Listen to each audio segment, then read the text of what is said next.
So, welcome to the Adventures in Learning podcast. I am so excited to start the new year with somebody that you are absolutely going to love. We have a NASA STEMfluencer. We have a nonfiction artist extraordinaire. She's also a dear friend, and I'm so excited to welcome Jen Swanson to the show. So, Jen, welcome to the show. Thanks for having me, Diane. I'm so excited to be on the show with you. We're going to have fun chatting. We are. I actually want to start with your podcast because Yeah. you have a very cool podcast that you started during the pandemic. And I Yep. was wondering if you could tell people a little bit about it and maybe we can send some folks over to take a listen. Oh, that would be great. Sure. So it's called Solve It for Kids podcast. And yes, as you said, I started it during the pandemic because I have met some amazing scientists and engineers and experts in my 15 years as a children's author. I've traveled all over the place, and my goal was to get these people connected with kids so kids and families could hear what they do, because a lot of people think scientists and engineers, they're kind of boring and they do like boring jobs. But when you talk to them, they're really, really passionate. We've had 186 guests that have ranged from astronauts to famous aquanauts like Fabien Cousteau to engineers barely out of college who are now, their job is to create different types of toilet paper. Right? I mean, That's so cool. right. It's so fun. And at the end of every episode, we have a challenge for all of our listeners to go out and learn something or do something or observe the outside. So we have a lot of fun, and we're gaining in popularity. But we can always use new listeners. But yeah, it's been so much fun. This is one of the absolute favorite things I do for my job. Well, and I love that structure of bringing in somebody interesting and then giving a Yes, challenge so that you've got the interactive, engaged part. If you were to pick absolutely. a favorite episode or Oh one that man. surprised you that you weren't expecting to be as cool as it was, what would it be? Okay, so there's so many, and it's so hard to pick a favorite. I'll give you a couple of them. The very first one we did with Dr. Brian Helmuth, who's one of my very dear friends. He is an aquanaut at NAHAT Marine Research Center, and he and his team worked on a secret underwater forest, for which I have a book coming out about next year. But his was, how do you map an underwater forest? And the challenge is, which we've actually had some teachers do, having kids map an underwater forest. Now, the key to this is it's really dark down there under the ocean. And so they get to do all these cool things. We've had an episode with a black hole scientist where he played the sounds of a black hole. And then most recently, we've had two episodes from astrobiologists who are talking about life on other planets. Ooh. Right? So these are some of my really, really favorite ones. And I think those last two were the ones that surprised me, because it's like, if you want to communicate with an alien, one of the first things you should think about is where they live. And I was like, whoa, that's an intriguing thought, right? Really cool. Yeah, it's like I said, it's a lot of fun. I love this. And my podcast partner is Jeff Gagne, and he is also tons of fun. So we just have a rip-roaring good time on this podcast. Well, and I love your enthusiasm. I'm imagining that's that same enthusiasm that has led you to write as many books as you have, and that's made you a NASA STEMfluencer or a NASA Yes. influencer. How did you fall in with NASA? Maybe tell us a little bit about that. By accident. I mean, I have always loved space. I think I've written 4 books about space now. So of course I'm very familiar with NASA and researching and all that kind of stuff. I live not far from Kennedy Space Center, so we used to go down there a lot. But of course, with the resurgence of everything that's going on with SpaceX and, the space tourism, if that's what you want to call it, and all of these different things, my husband and I went down to Kennedy Space Center, and we saw Artemis One launch, which was the coolest thing ever. And I had just, when I was trying to figure out how to do that and get tickets, some people wait in line online for Taylor Swift tickets. I waited online 2 hours for the Artemis One tickets. I'm I just love saying. it. STEM geek here. But I discovered that NASA has these things called NASA socials, and anybody can apply. And I was like, well, if you know me for 15 years, I mean, what are people going to say? No. Okay. So I just sent things in, and I was like, okay, this is what I am. And I write books for kids. And I have a podcast, and I do all these things. And to my utter shock, I was picked for one in April. And so I flew to NASA Johnson Space Center, and I was in the big we were at the airport when they announced the Artemis 2 astronauts. And then we So cool. got to meet them. Wow. I mean, it's crazy. And then we spent the next 2 days going around NASA Johnson. We went to the neutral buoyancy lab. We saw and sat in the the lunar rover prototype. I mean, So we did cool. all of, and I was like, this is the best field trip ever. That's what one of the teachers said that was on this trip. So, if you're interested, and you have to have a bit of a platform in order to do it, Of course. but apply. And so I did that. And then I went to Lockheed Martin, and I saw, I was there for one of their social events. And then I went back to NASA and applied again, and was at Kennedy Space Center and saw the Psyche mission launch. I did not actually get to see the launch because they moved it a day, and I had to leave to go talk to 400 teachers in St. Louis, which I was very happy to do so. But I did get into the vehicle assembly building, which is also a dream come true. I mean, it's kind of like wild. I don't know how I did it, but I'm loving every second of it. That just sounds incredible. And I'm listening to your enthusiasm, and it's making me suspect that you have always been a lover Yes. of science. Am I Oh, right? yeah. Oh, yes. Yes. I tell the story, but it's true. I started a science club in my garage when I was 7. Yep, I did. And who was in this club? My brothers, and I conned everybody in the neighborhood. I mean, this is a long time ago, back then when you were 7 and you could roam around your tiny little town. Understood. I had the same experience. Right? Like, it was the freedom that you had. And my mom bought me a microscope, which I still have to this day, many years later. But yeah, I've loved science my whole life. I studied chemistry at the Naval Academy. And then I have my master's degree in K-8 science education. So, science is pretty much everything that I do and I love. Well, and let's talk a little bit about your adventures in learning, because you just kind of skimmed over a huge part of your biography right there. But it's really interesting and pioneering in a way. I mean, to have gone through the Naval Academy when you did, to become then a K-8 science specialist. Talk a little bit about what you've done and how that's influenced your writing career now. I was in the 11th class that had women at the Naval Academy. I was in class of 1990, and that was interesting because everybody's still adjusting to how this is going to work. But I took chemistry, which was hard because at the Naval Academy, everybody, even the English majors, take 3 years of math and engineering, like hardcore calculus, all this stuff. So I was very close to being like almost like a chemical engineer when I came out.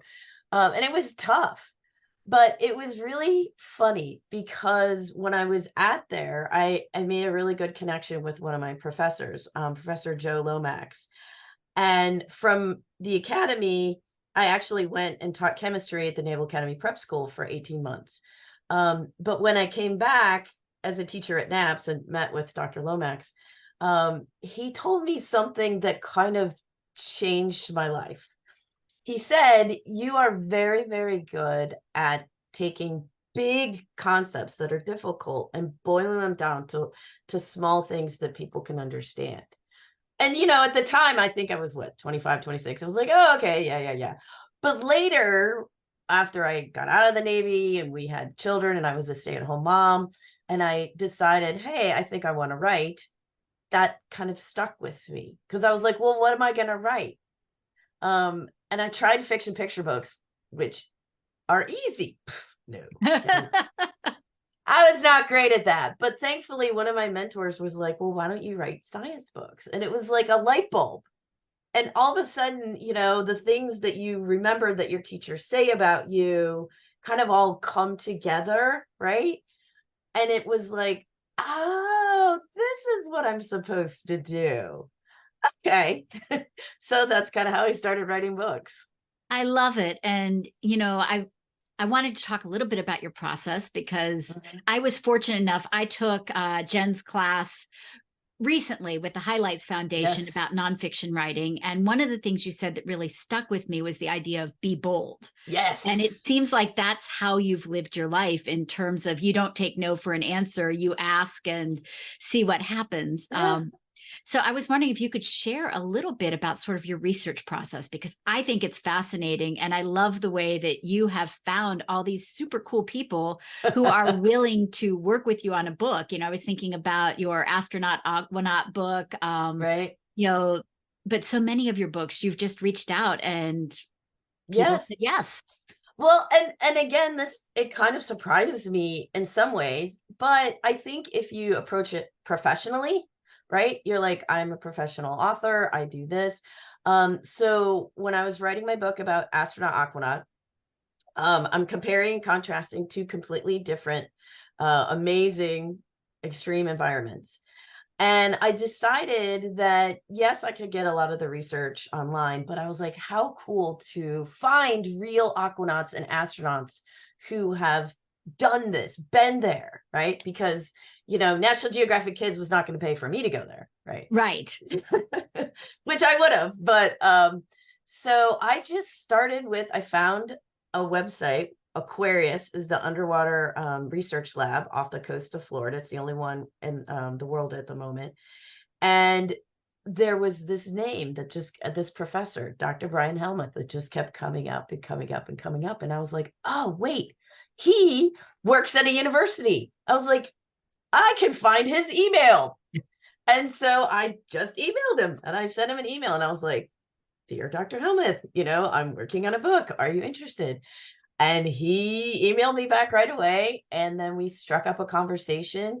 And then he knew Fabian Cousteau, who then I got to be introduced to and meet, which is that's so cool. Like mind-boggling. I don't know. Did you grow up watching Jacques Cousteau's, right? So I'm totally geeking out about the fact that right? Fabian. Right. I mean, it's just, I'm like, oh my gosh, I grew up watching your grandfather all the time. But then I needed an astronaut because Fabian offered to do the foreword. One of my other friends knew Dr. Kathy Sullivan. That's cool. Who was the first US woman to walk in space. And so I was connected with her. And, it's just kind of a network of connections. And Brian Helmuth knows a bunch of other people. Like I needed an astronaut. And he happened to know the NASA administrator at the time, who was Charlie Bolden. And he said, you should ask him. And because I wasn't having a lot of luck going through NASA PR. So I emailed the NASA administrator, and he happened to be a Naval Academy graduate. I was like, dear sir, will you help out a classmate? And I got connected with astronaut Katie Coleman, who is phenomenal. If you don't follow her and you're into space, you should. She's so cool. But you just ask. Now, again, they don't always work out. Sometimes they ignore you. Sometimes they're like, who are you? I don't know. I'm not doing this. Right. But I'm like, this is what I told you guys in the class. Be bold. Ask. Right. They can't say no if you don't ask. And if they do, oh, well. Well, and you don't make the shots you don't take either. Right. I mean, it's crazy asks. I asked if I could, this is how I got to visit CERN.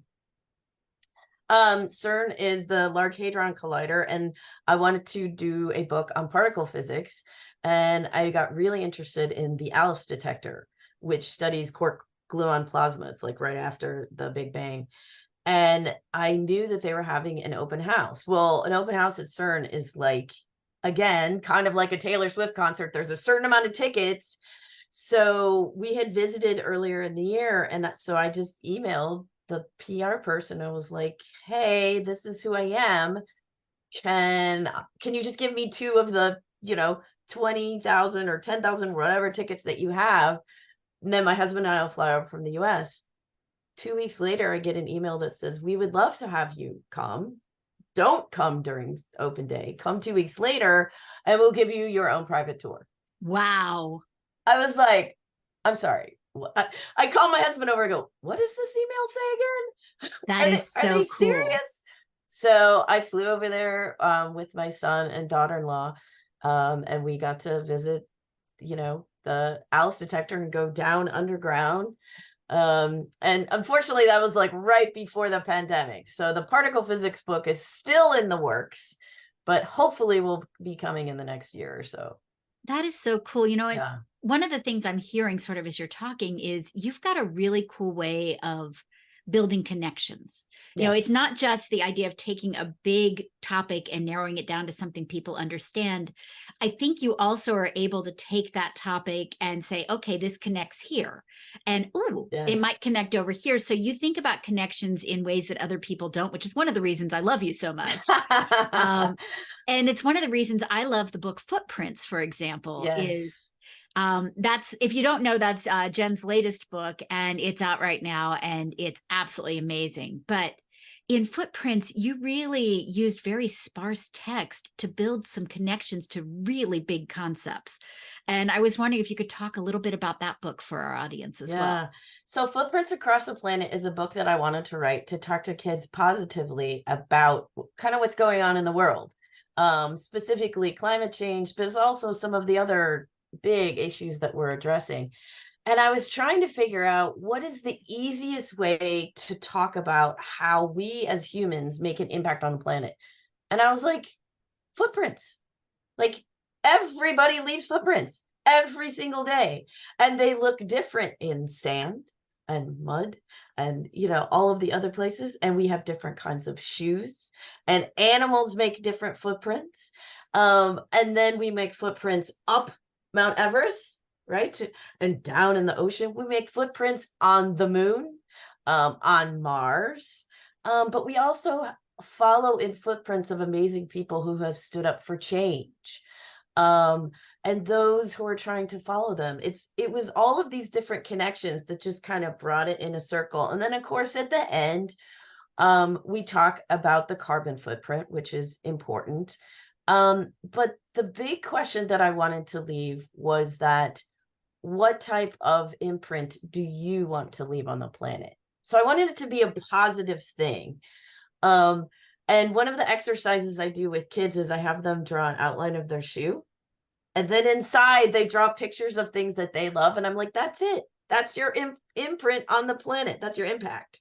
I love that. Do you want to change it? If so, draw new things, But yeah, this book is one of my very near and dear to my heart books. And it's gorgeously photographs. I mean, I was going to say illustrated, but it's not illustrations. No, it's but the photographs are incredible. Ugh. Honestly, I would put this book hands down on a best of 2023 list anywhere. It's that good. Thanks. Yeah, Footprints Across the Planet. You can find it on my website. And I also have a really cool book trailer that goes along with this too, which is all free there.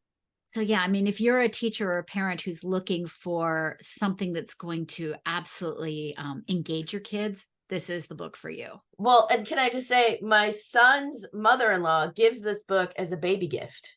It's a great choice. Yeah, she gives, and I didn't even think about it, but yeah, so I like sign plates for her all the time. I love that.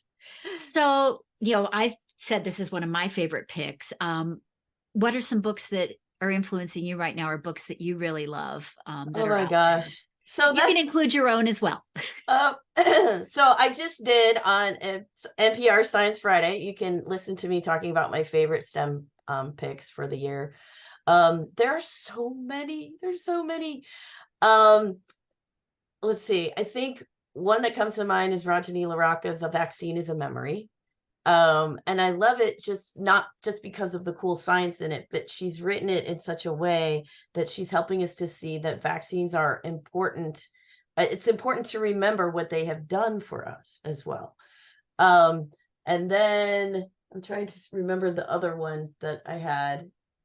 The Museum on the Moon, which is really cool one and is about all of the things that humans have left on the moon so far, right? Like besides footprints, we've left the landers and all of these things.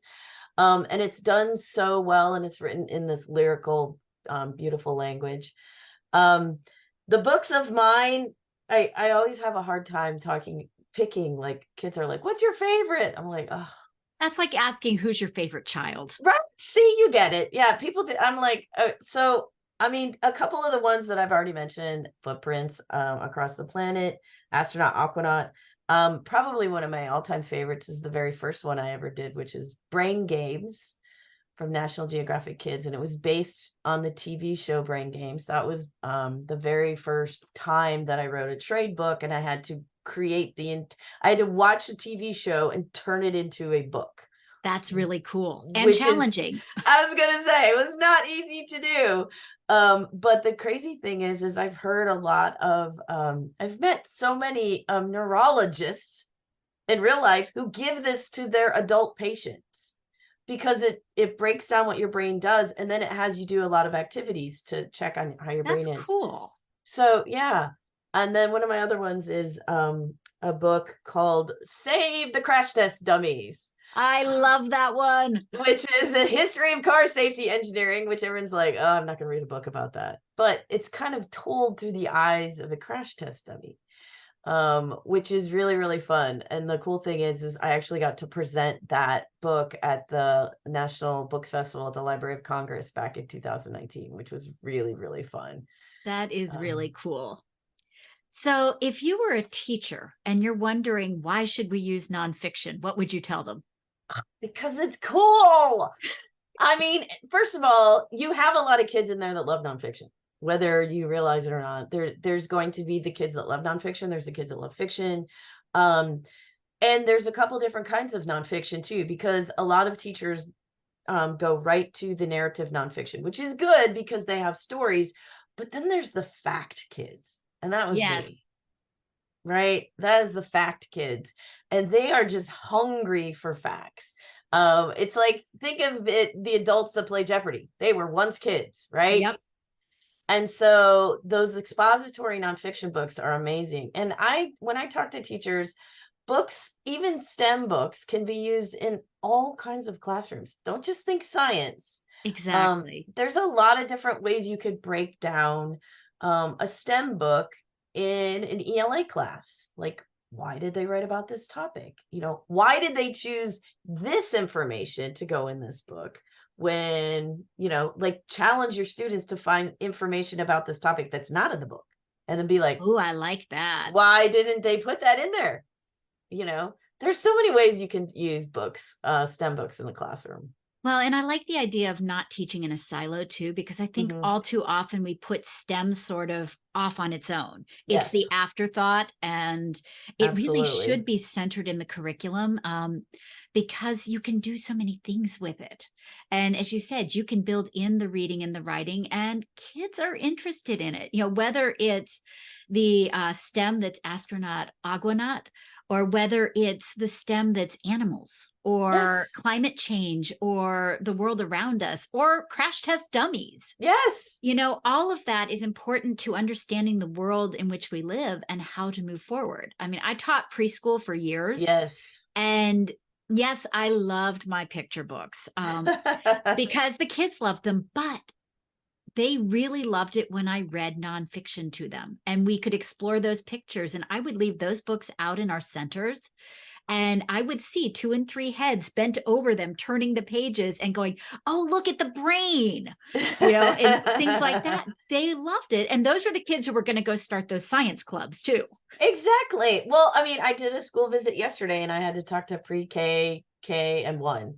And the talk was the science all around you. And I love when I do this because they get so excited. I said, okay, everybody look around the room. What do you see that's science? And they're like, oh, the computer, the lights. But some of them are like, the carpet, the chairs. And I'm like, yes, that's all science and engineering.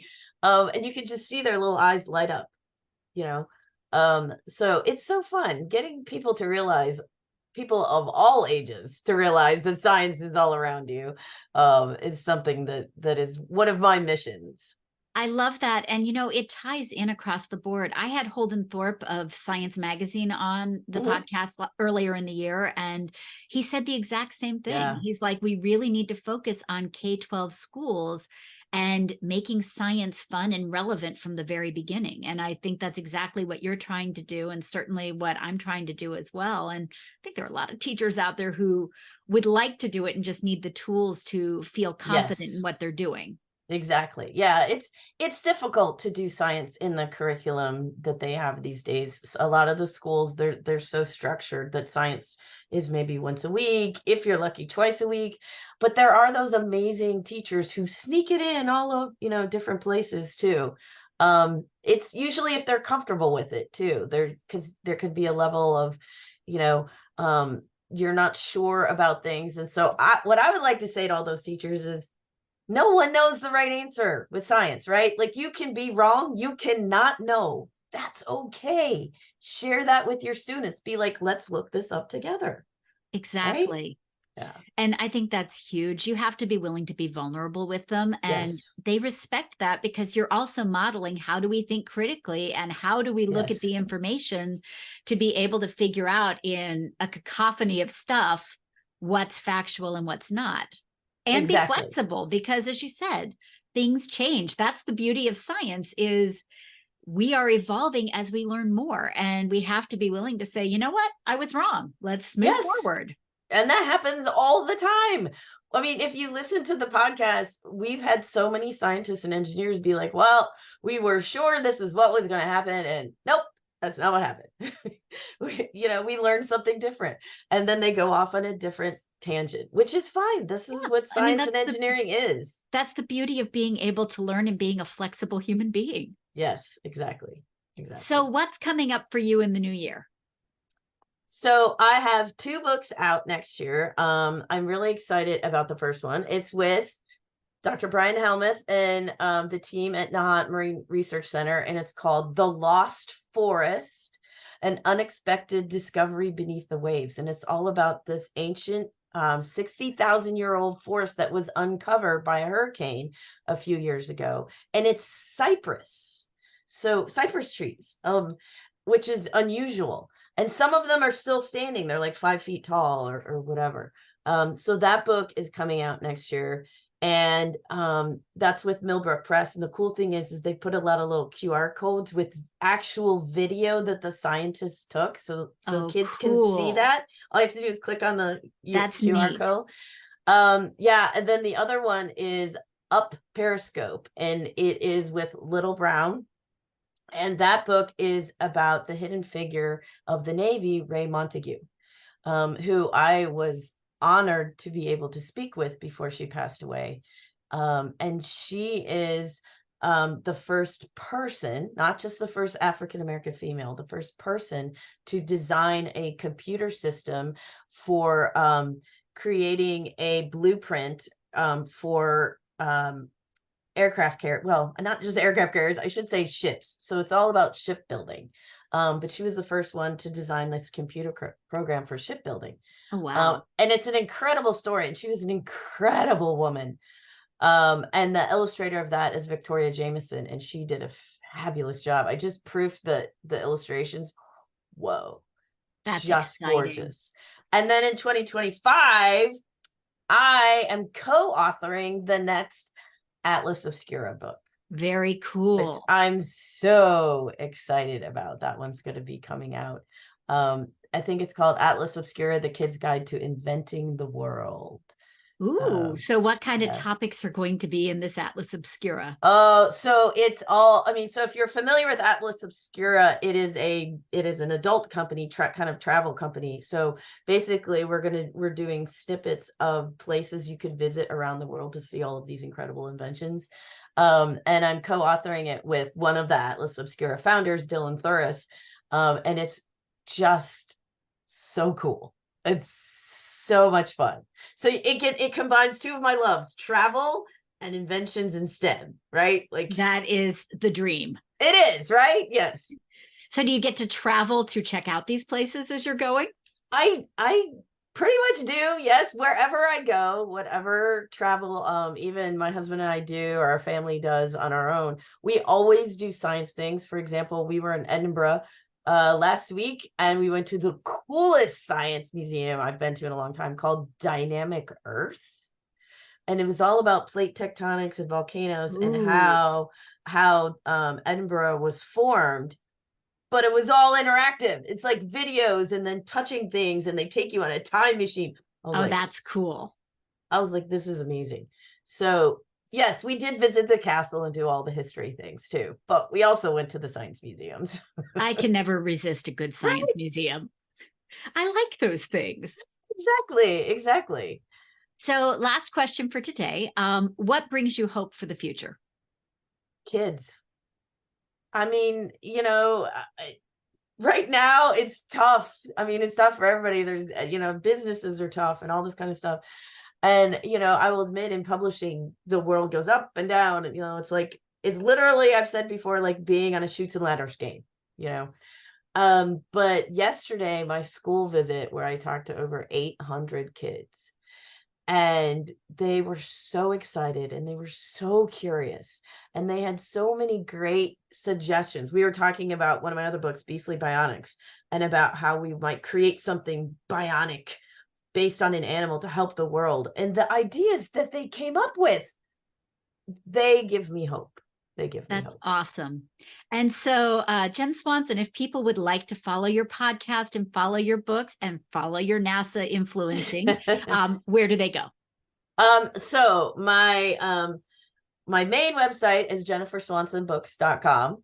That's where you find I have free videos and teacher guides, and you can go from there to all of my other places. But my podcast is called Solve It for Kids. We have a website, solveitforkids.com. I've also run STEAMteambooks.com if you're looking for up and coming STEM books that are coming out every year. And I also run STEM Tuesday, which is a blog for teachers to get ideas for how to use these books in the classroom. And you can find me on social media. I am at Jen Swan Books at, Facebook, X, and Instagram. And maybe Threads soon, and maybe Blue Sky. I don't know. I have a big Pinterest page, which has tons of resources. Just look me up. I think I'm like Jen Swan 1222 there. Awesome. Well, thank you so much for joining us today. And we can't wait to see what's next. And listen, seriously, check out all the resources, because Jen has done the work for you. Thanks so much for having me, Diane. It was so much fun chatting with you.